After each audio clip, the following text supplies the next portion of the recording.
let's talk.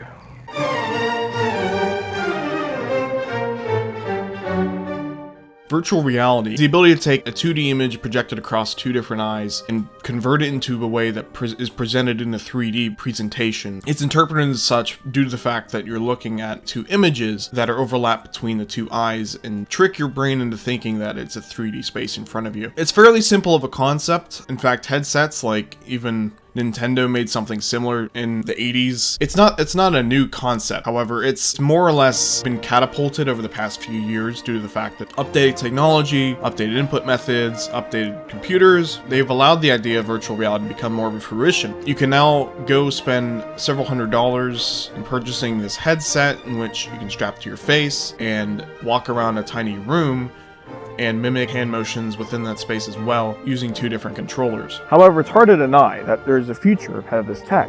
There may very well be. Rift initially launched as an alternative to the more expensive HTC Vive. HTC Vive was roughly $100 to $200 more expensive initially than the Rift.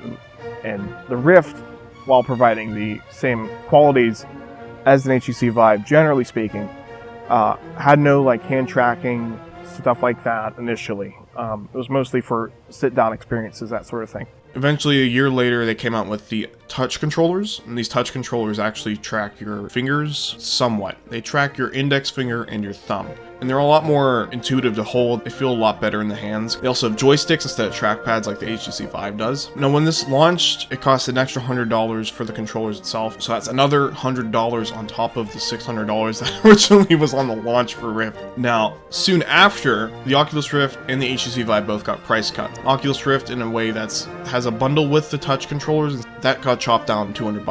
HTC Vive soon afterwards combated that by chopping their price down by $200. That was around the time when I bought my Oculus Rift. I've played with the HTC Vive a little bit as well. I wanted to go through the few accessories that I purchased for my Oculus Rift as well. When I first got the Oculus Rift, I got a third sensor basically required if you're looking for a room scale setup. In order for the connections to be up to snuff and reach my computer, I bought the third sensor. Actually came with a 16-foot repeater cable, and then I also bought another one on top of that so to make sure I would reach the other end of my room. I have also purchased an HDMI extension cable as well as another USB extension cable for the headset itself. I've also bought 3 wall mounts for my sensors.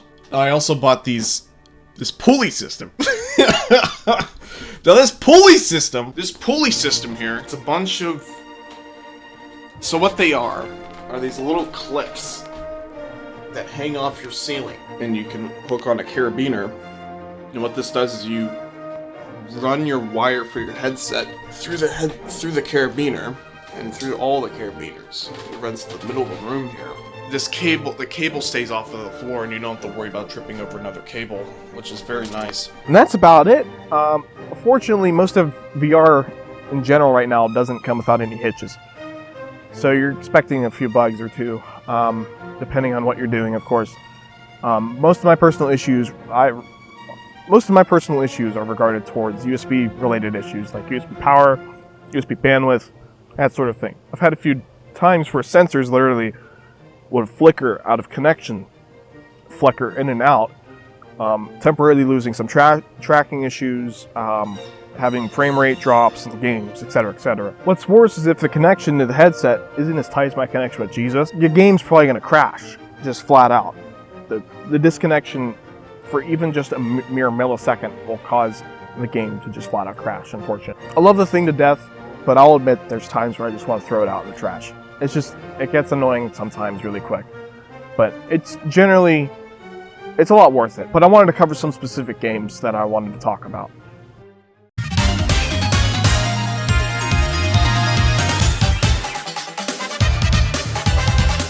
Robo Recall is a exclusive title to the Oculus Store, or the Oculus platform, developed from Epic Games for their whole fiasco, and also super successful video game It's one of the most polished games for the Oculus Rift currently. It's an arcade shooter, in and out, fairly simple, straightforward, and easy to take a hold of. The gameplay is also pretty addictive, I'm not gonna lie. It's pretty easy to blow through this game in one go, essentially. It's just a really fun ride. There is some iffy writing moments, but it's mostly included because it's iffy writing moments, not because it's supposed to be funny. So there is a bit of self-humor in that as well. Its graphics are more cartoony in style. It's not quite something that's aiming for realism. Its controls are also fairly straightforward. Most of the navigation within the game is just teleporting between different spots within a map, and the game takes it at face value and acts as if you're actually teleporting instead of being, oh, well, this is just how you're gonna have to move. It's acting as if it's your superpower versus something like you're supposed to be able to walk, but no, you're not gonna be able to, or something like that. I'm not exactly saying it properly, but you get the idea, I guess. But its arcadey nature makes it very lighthearted, very easy to get into, very easy to pick up and play. But the story it's not a very story-based game, but it's enough substance to the point where it's fun to be along for the ride. The story starts off as you're dropped into this futuristic society in which robots sort of coincide with society as a whole and take most of the menial labor out of society. Think more of Detroit Become Human or whatever that was. Except it's just a bunch of robots that go haywire and decide to uproar society and try to kill everybody. It's pretty dumb fun. It's not a game you're supposed to think too hard about, but the gameplay itself is supposed to be very fun, and thankfully it succeeds in that regard. The teleportation, while it seems like a simple thing, and it's relatively simple. The game uses the teleportation very well. It's mostly used as a means of course, getting around the map, but also strategically placing yourself in just the right spot so you can take care of this one robot really quick and then move on to the next one, sort of thing. Again, it treats it more like a superpower than it is, because the game actually plays as if you're a superhuman or something along those lines. Like you have these super strong abilities, when in reality you're mostly just interacting with these objects in a really exaggerated form of your strength, essentially. You can grab just about every single thing within the game that is in a building and throw it and shove it and score extra points and tear it to bits and shoot it in the face. That's where the arcadey nature comes into play, is you can toss these robots that have gone haywire and trying to kill everybody across the map. You can literally throw anything anywhere really fast, really easily. So you're always looking for new ways to kill everything, you're always looking for new ways to win, and the arcadey nature really comes into play because of that. And there's also plenty of leaderboards and stuff. Your Oculus friends will be able to see what score you got in the level and try to beat you, whatever. Leaderboards aren't really my cup of tea, but it's there for those who want it. It always adds more replayability, it always adds something to do. However, the Oculus Store, this is a bit of a side topic, but the Oculus Store doesn't have a way to sync your saves for any game. Steam has a Steam Cloud, there's a cloud for saves specifically that'll automatically sync all your saves free of charge. Oculus doesn't have that, so I had to recently reset my PC essentially, and doing so lost the saves for the game as well, unfortunately. But I wasn't even that upset because it means an excuse to play this game again. Now, actually, there is modding for the game. I completely forgot about it. I've never really touched on the mods really at all. I played through the main story and that was basically my fill. But what I played was very fun, very good. It's just really fun to, shoot some robots in the face, I guess. Well, on the surface, it didn't seem like much of a game to really take notice. It actually proved to be one of the more highlighted experiences within VR. It ran the best, generally, out of most of the games that I played. However, it also was designed for Oculus stuff in general, not necessarily any VR setup. Definitely worth the 5 or so hours that I put into it, though. Pavlov VR and Onward are generally similar games. They both have generally the same player base, the same amount of people playing both of them at the same time, that sort of thing. There's one major difference initially. Pavlov VR has Pavlov, the VR in the name. You'll see this as a common trend because it's similar to how like the N64 name their games sometimes, where they just have 64 at the end or whatever. Onward just kind of goes commando with that, so. But I'll just be referring to Pavlov VR as just Pavlov, just to make things simpler. I don't have to say VR every 3 seconds more than I do already. It's not even a Pavlov game without the VR in general, so. Let me get into exactly what the game is, though, real quick. Pavlov is essentially Counter-Strike for VR. Onward is essentially Insurgency for VR. Both the games are very similar to their counterparts. Pavlov's guns and inventory system is fairly basic, but it works for what it is. Onward is essentially the same story, but added a few more options like... You also can apparently go prone in this game. And that's gonna be weird. I'm gonna lay down.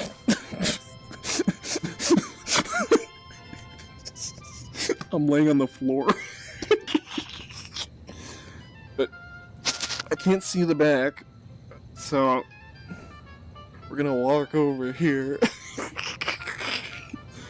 However, when I learned about this, I had a big grin on my face. What witchcraft did Downpour Interactive to actually have to go through to make sure prone works in a VR game? The reason it's so surprising is most VR games don't support that whatsoever.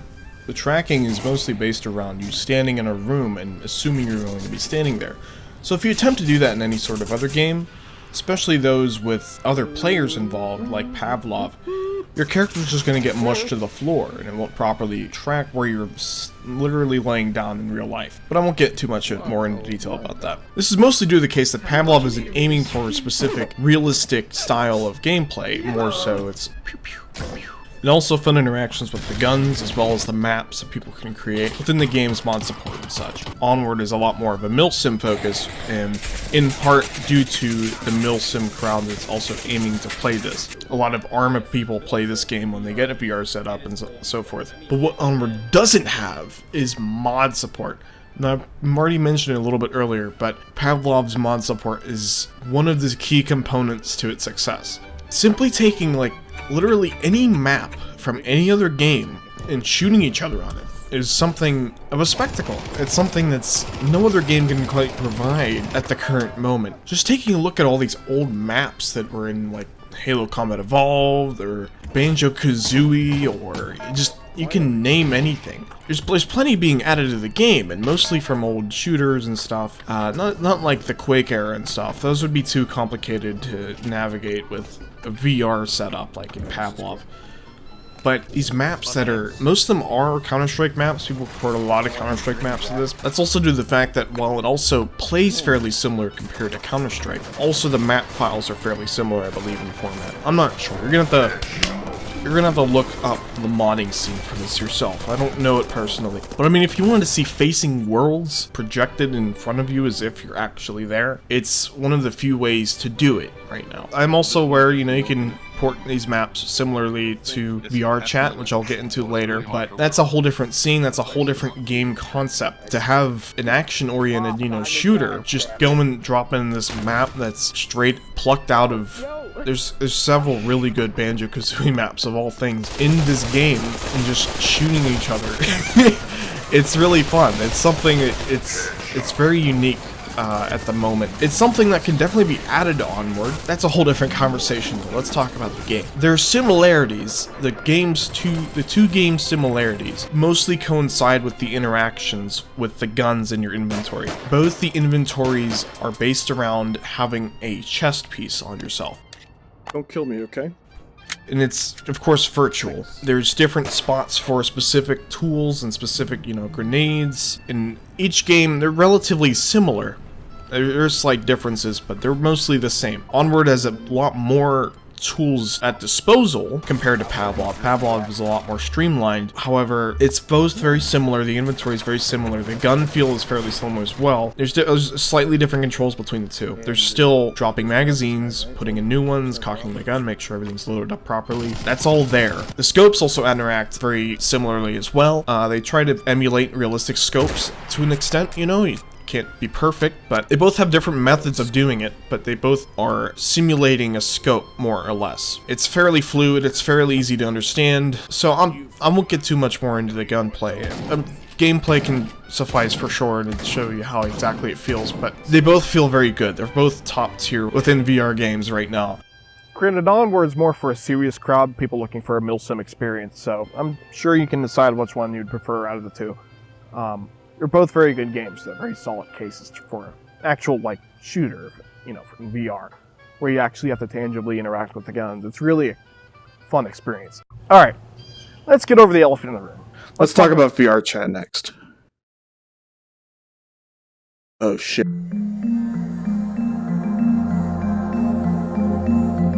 Most people talk about consoles or handhelds or basically anything revolving around video games. The majority of people have a conclusive one single game that most people should own within the console's lineup. The N64 is generally regarded to have Super Mario 64 for the majority of people. GameCube, Super Smash Bros. Melee, right? The Wii U, Super Smash Bros. Wii U, Switch, Super Smash Bros. Ultimate. That's not really proving my point.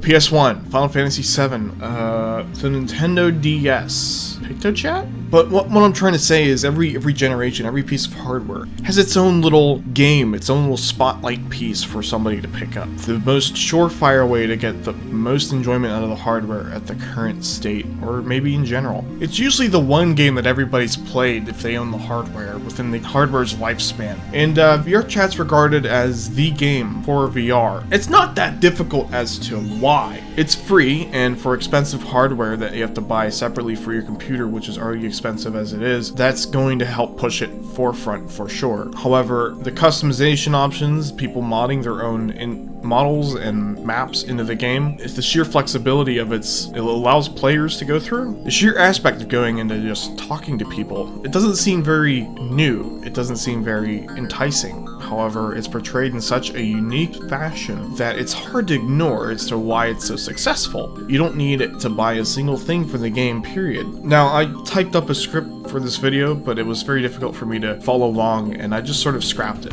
There was a point in which I wanted to reiterate. I jokingly, passingly said that VRChat's sort of like the 4chan of VR games, essentially. And I'm not completely, like, it was a joke, but it wasn't completely far-fetched, the more I thought about it. Having a forum where you can just pop in anonymously and talk to whoever, and the sheer amount of just community efforts derived from such an experience really is something that isn't to be scoffed at. That's something that's pretty beautiful. A lot of people, I believe, take that sort of thing for granted. So that's why I really hope this game continues to grow and grow as it is. It does seem like there's a bit of a stalemate, but that's mostly due to the fact, I believe, that early 2018 there was plenty of videos that featured the game in a fashion that made it more comedic in a sense, more for just shit posting and stuff like that. And granted, I'm totally not against the idea of that. However, the meat and potatoes of the game is talking to these people randomly, and that barrier is sort of overcome with the shitposting, with the memes or whatever. There's some beautiful stories that can come out of this game. You just have to go out and find it yourself. It's not something that's handed to you. I get it. Most people just play the game, hop on with some retarded avatar that makes everybody glitch the fuck out. I get it. Once you get past that, once you understand that this is more or less a tool to talk to people, it's a lot more attractive an idea. It's one of the most fun experiences I've had in VR, and it's fairly clear as to why. Now, I also had a good friend of mine who's played the game much more than me want to say a few words about it as well. So here's Dave. Everybody say hi to Dave. Good friend of mine. Give him some love. So Dave, I guess, just take it away. Howdy, I'm Big Dave from Big Dave's Rambling, the YouTube channel. It was a pleasure being over here. Well, I'm just starting. But it's gonna be a pleasure being here just for a few minutes on the Innovator channel to go over my thoughts on what exactly VRChat is. Now I got a couple minutes, so I'm gonna fit my most basic juiced out thoughts condensed into a nice luscious milk for y'all. And get right to the point. So when I first got my system, it was kind of not real early on, like when VR was like kind of hitting around, but probably at like the height of the VRChat memes. That was a big pusher for me getting a VR helmet. My brother had one, and it would always blow my socks away because you feel dislocated from your body and you feel like you're there. And the neat thing about VRChat, it's like a mixture of like PlayStation Home, Sims. I don't know why I couldn't think of that one. It's like a first-person Sims, and then a Second Life, all mixed in like into one game. But of course, you're in VR, and so you can put on any shape, body, form, and play out whatever role you want to do. You can go to all these different landscapes and places that were personally made by people. Even though a lot of them look cartoony, it still looks neat walking through. It's like you're walking through a movie set or something. But the biggest thing when it first started, so I started at the height of the memes, and I was really thankful how strong like the memes were when I was on VRChat, because there was like two main groups. You had your like full-blown weebs in your waifu get up, and then you had your casuals in their Knuckles costumes. I didn't really think the You Find the Way it had its charm. I thought the Knuckles looked like a cute little hamster thing, so I wasn't really that bothered. It could have been worse. They could have took the form of minions. If it was the form of minions, I don't think I would have ever gotten a VR set thing-majig. But the Knuckles worked out. And the nice thing about that was it diluted the weebness in the VR chat. Because there ain't nothing physical, but it's all sight and sound. That's two big senses that's getting covered right there.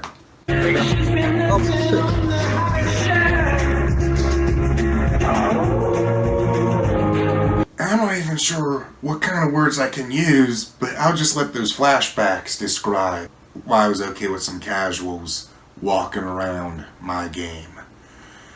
Now, 2019, you go on there, the memes have kind of died out. People still do stream it, VR, it's gonna be fun no matter what and always interesting to watch. But we definitely need more.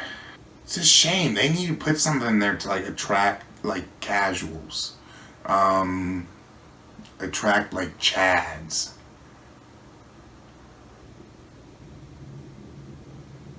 I don't know what they could put in. They should put a sports bar in there or something.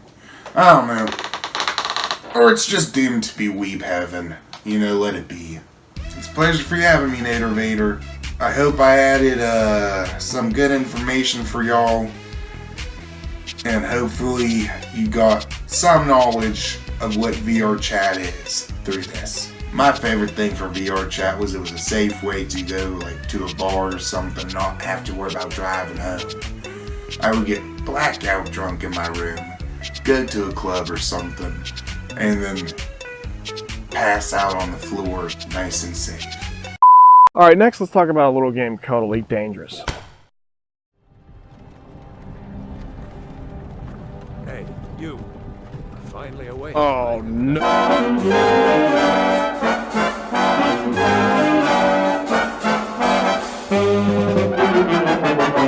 That joke hasn't been done before. Skyrim and Fallout 4 VR are very interesting cases within the VR market.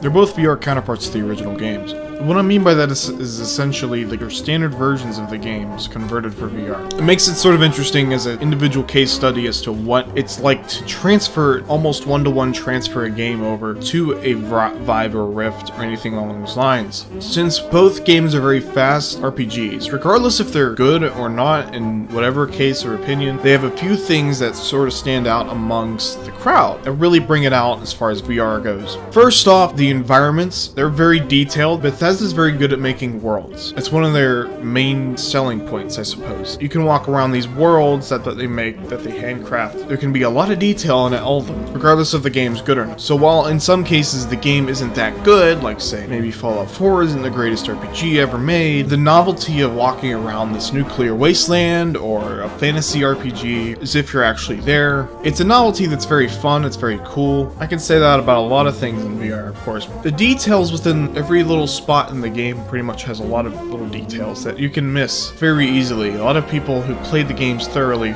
know the detail that goes into them. So it makes more sense as to why they're both ported towards VR.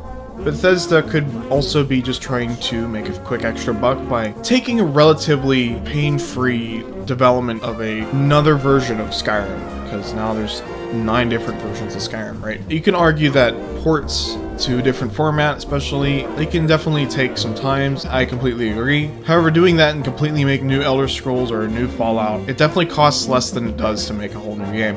So, take it as you will. you'll know your opinions before I know them. So not only did I mention before that it's a good case study as to what can be achieved by porting a game that was originally just a standard desktop game or whatever game and putting it towards a virtual reality environment. It's also an interesting case study for how specific games can also be developed for specific hardware. This is as much the case for Skyrim as it is for Fallout 4. Now, Fallout 4 was originally designed for the HTC Vive headset. Fallout 4 VR isn't on the Oculus Store. It isn't on the PlayStation Store for PlayStation VR. It's only on Steam. And also, the HTC Vive itself was originally shipped out with copies of Fallout 4. You can tell Valve really wanted this game to be marketed towards the HTC Vive specifically, because if you even play the game, you can see like the chat, like the wheels, there'll be like wheels for inventory and stuff comes up, and the majority of the time it works fine. I'm playing it on a Rift again, so it works. It still works on the Rift. However, there's some finicky control schemes that come along with it. Go into VR, there's a fixed Pip-Boy scale. Now this is a very big Pip-Boy. Here is my Righteous Authority. It is much larger than the Righteous Authority. Scale to be this big, or you can scale it to be, this is sort of comical, this small. Now that's a lot more realistic of a size, but it's not actually where my wrist would be. This is relatively accurate, so you can sort of use it as a way to judge exactly how far it is from my hand. And the gun is more or less good. The gun's more or less fine. It's just some of the stuff just doesn't feel like it was thoroughly thought out for implementing it into the game. That's why it was mostly shown to be more of an HTC Vive game. Everything seems like it's going to be looking for a touchpad versus a standard joystick input. Now, Skyrim is regarded to be the better port of the two. That's mostly because of the fact that it was originally PlayStation VR exclusive, and then they made it over to PC eventually, thankfully. But regardless of that, regardless of the fact that it was a PlayStation VR exclusive, they ported it over to PC, both Oculus platforms and Steam. Now, you'll find plenty of videos discussing the topics of both of them individually, of course, but they differ control-wise very much because of the fact that, again, the Fallout 4 VR game, while Skyrim isn't, the way the games are designed and how the gameplay actually is, it feels a lot better on Skyrim versus Fallout 4. Now, I mentioned Pavlov VR, and I also mentioned Onward earlier. Both those games have intuitive interactions with your guns in specific ways, like specific reload weight patterns and stuff like that. Not something that you're necessarily just holding and you press a button to reload. That's how Fallout 4 plays, and that's probably my biggest downside to Fallout 4. Every gun you hold is one-handed. Every single gun. You cannot reload manually. You cannot interact with the gun that much. You can look at the gun and like turn it around and stuff. And seeing that is really cool. I'll admit, it's seeing that, all that, and seeing Boston in VR like that, Nuclear Wasteland Boston, it's still cool. Everything's still cool. Everything's still fun. However, there is still modding capabilities in both these games. Now, to the extent in which these are moddable is up for debate because it's not officially supported. But the reason modding support is still available is because they're essentially modded copies of Fallout 4 and Skyrim. Like they hardly messed with the actual game. All the original bugs and stuff are there. They just added the functionality of moving your hands around in the 3D environment and stuff like that. So you can debate on whether or not you even want to buy it simply because it's almost a modded copy of both those games. You're essentially paying for the same game. That's a big gripe for me with both these games, is they seem like, especially Fallout 4. Fallout 4 has hardly anything new in it. It seems like a genuine copy over to VR format versus a regular game format. That's a big negative for me. I bought these both on sale, and I sort of regret buying them because I can't sit down for too long and play them. I don't feel like I want to play them that much. If you're looking for a good RPG, there's the go-tos. There's, of course, alternatives. There's some VR exclusive games that I haven't played personally because I don't have money. I'm spending it all on this goddamn computer. Take it in consideration when you're purchasing a VR game. Now, since they're essentially, again, modded versions of Fallout 4 and Skyrim, they're going to be as buggy as regular versions of Fallout 4 and Skyrim. I'm sure you can decide if you want to play either of these games on your own, so I'll generally leave it at that. There's a whole different variety of discussions that can be had about just these two games and how they work, essentially, but my personal opinion, buy them on sale if you want to even buy them in the first place. Regardless of what your opinions are in Bethesda RPGs in general, Bethesda did make a big dick move, putting vast, expansive, RPGs that you can sink a lot of time into within a VR game. So it's really cool nonetheless. It's definitely a buzzword, but experiences is one of the best ways that I can describe VR games. Each game single-handedly has its own set of rules, its own world, and its own environment. A lot of companies try to say the word experience as a way of marketing, but it's also a very realistic way of describing what some of the games are like. I may be a strong believer in the tech, but that doesn't mean it can't have a downfall. In fact, I don't think it will have a downfall. It's in a little bit of a hiatus right now since we're still trying to find new tech in order to accomplish better technology, better experiences within the game. You can see recent examples such as the new Valve headset and its new controllers are very unique in the style of what they function with, but also they provide a lot more opportunities. The thing we're necessarily waiting on right now is just better technology and general improvements. As general improvements increase and newer products become to emerge, the products like the regular Oculus Rift or the regular HTC Vive or other such headsets will become cheaper and cheaper as time goes on. And as this happens, I think generally the market will improve because more people will be able to purchase such systems. More people will be able to get into the games in general. One of the big hurdles for VR in general right now is the pricing. So having the prices lowered on significant hardware is a very big step in the right direction. It's still a very niche market, but again, that's mostly out of enthusiasts and as well as people with money to burn, not necessarily loss of interest. While I was working on this video, more things kept popping up, like especially recent news. There's a lot of recent news I want to talk about as well. This has been sort of a long time in the making. It's taking a lot longer than I expected. I probably bit more than I could chew, but bear with me. This isn't normally what I want to do, or normally what I want put together. For starters, I wanted to bring up the new hardware that's come out recently. I have no experience with the new hardware whatsoever. This is something that I do independent research on, like as if I'm going to buy it, like pretty much, because when I look up stuff to buy, I look up in depth exactly what it does and if it's something that I need, and like, or not something that I necessarily need, but something that I can afford and also reasonably purchase. Reasonably purchase, I guess, yeah. So while I was looking up the new hardware and stuff, there's first off the Oculus Rift S, which is my headset's 2.0. Instead of my headset here, you can't see it, but my headset has tracking through 3 external sensors that are attached to walls. And these cables are run to my computer directly via USB. It's pretty straightforward. You just have to make sure you set it up right. Those 3 sensors on the Rift S are no longer a thing. The Rift S uses internal sensors. They're attached across the headset itself. Let's use this model of a HTC Vive, for example. Imagine every single one of the little dimples on this thing is a sensor. There's sensors across the headset entirely that we can't edit or whatever. It's just pre-attached. The sensors handle tracking your controllers, your position, and the position among your space as well. Very similar to the Windows Mixed Reality headsets that you can find, which may or not be actually getting discontinued. I don't know. That's just how it might be. I'm not sure. But it's similar to that technology, but a little more improved, a little more refined, and Oculus has a lot of Facebook money they can shove over there. Especially beginning, like people who haven't touched VR or like are very interested in it. It's a very good starting point because you don't have to have half of the huff and have half of the huff and puff about it, like all the issues that sort of come with the external sensors around my room. You don't really have to deal with that as much with a headset that has all the sensors built in. There's also the Steam Index. The Steam Index released, I've been seeing a lot of videos crop up within the past week and a half about it.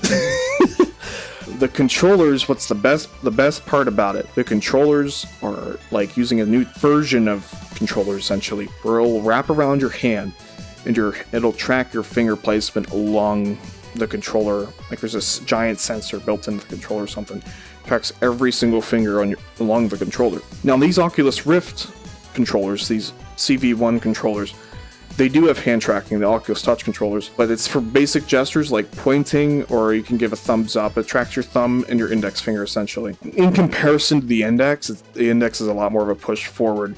That doesn't even have a grip button anymore. It just uses it gets feedback from the sensors and how hard you're gripping onto the controller, and to tell if you're actually grabbing onto an item in the game. I had to buy a third sensor for my Oculus Rift. I needed to buy 2 USB 3.0 extension cables. And you have to be very particular about buying these extension cables as well, because if they don't have enough power to supply to these sensors or enough bandwidth for the data, it's gonna suck. It's gonna run off of really low power. It's just not gonna work right. And another thing I want to talk about is the differences between buying a Steam sort of oriented product like HTC Vive or Steam Index, or there's like the Pimax or whatever now, or whatever, I don't know, it's some Chinese headset, versus the Oculus stuff. Steam headsets are a lot more open-ended. Any company can take the Steam technology so far, except for probably the first-party stuff like the Knuckles controllers, which I was just talking about. They can take that platform and build something for that platform. And it doesn't have to be just Steam, because now there's 3 major companies working on headsets for the Steam end of the family, right? However, on the Oculus end, Oculus is very first party. They're sort of, the way I look at it, sort of Apple, almost in that way. They started off very independent, very cool, kickstarted. Now they're backed by Facebook. Facebook bought them out. You take it as you will.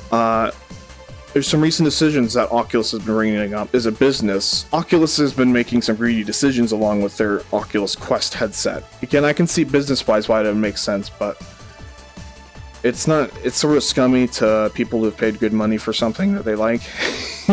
And not only that, just their products in general have had several issues over time that just keep cropping up as I go on to play, especially when I'm like trying to stream and stuff. They just happen to show up. Every single one of the major Steam headsets, they all have direct power fed into the headset itself, rather than just relying on the USB connection. You might say that's a bit over redundant, like some computers can just take the power and go fine. That's whatever. I understand that. I bought this Rift because it didn't have that, because it was more streamlined. I didn't have to plug another thing into the wall. I've had so many issues with just power related, because the headset isn't receiving enough power, or the sensors aren't receiving enough power, or something isn't receiving enough power. I can't depend on these 3 sensors working all the time anymore. Now, granted, Oculus support has been very helpful. They've been on top of talking to me for the most part. Whoa! Oh, Whoa! What happened? Hey, Nick. Yeah. You have to take those sorts of things into consideration when you're looking to buy between Steam or Oculus. Those are very significant differences, because I hear Steam is a lot more reliable. There's a lot of really good Oculus games on the Oculus Store. Oculus is funding a lot of development for specific games. I like these controllers a lot more than the Vive's the little wands, but if I bought an HTC Vive, I could have bought the Knuckles now. You know, they might be $250, but I can still buy them and have better controllers with the better compatibility and just general experiences, right? Take it all into consideration, please, before buying it. I'm trying to give my best opinion, but it's a very difficult topic to bring up. It's very difficult to portray exactly what I'm trying to say, I guess. I'm happy with what I've purchased so far, generally speaking. There's times where, sure, I very much despise what the technology is at right now, but also considering how long it's come, it's very much an improvement over previous iterations. So I'm very happy with my product. I'm very happy with my experiences. Sure, it's frustrating, but a lot of things are frustrating. You sort of have to deal with it. And if you deal with it, you have the time to deal with it. If you have the know-how or somebody with the know-how of how to deal with these sorts of things, it's one of the most unique experiences that you can get right now out of any sort of product. I'm just interested to see how it'll turn out over time. Only time will tell, I suppose.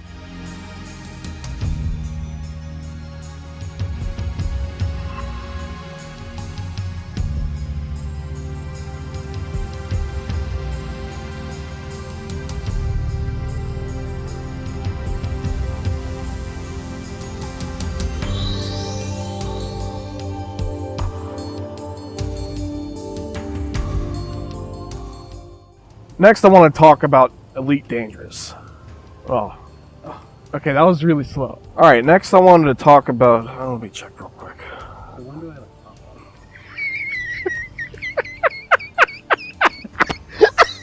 Next, I want to talk about a little game called Elite Dangerous. That was really late. I'm sorry. One more. Yeah. Just one more. See if we can get This fucking chair. still recording. Yeah, no, it's recording. Okay. Yeah.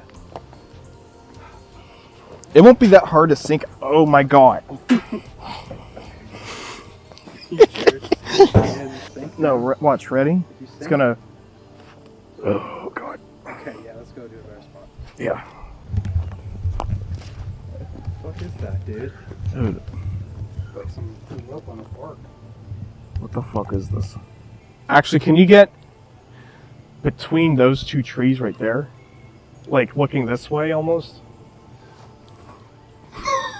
No, little left, a little left. No, my left, sorry, you're right. Little more.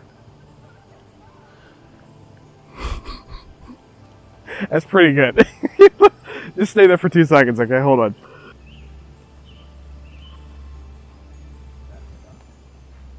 I don't see it. No, it was right behind you. Flew in and flew back out. Right there. Really? Right, you see that thing? Do I see that thing? Flying.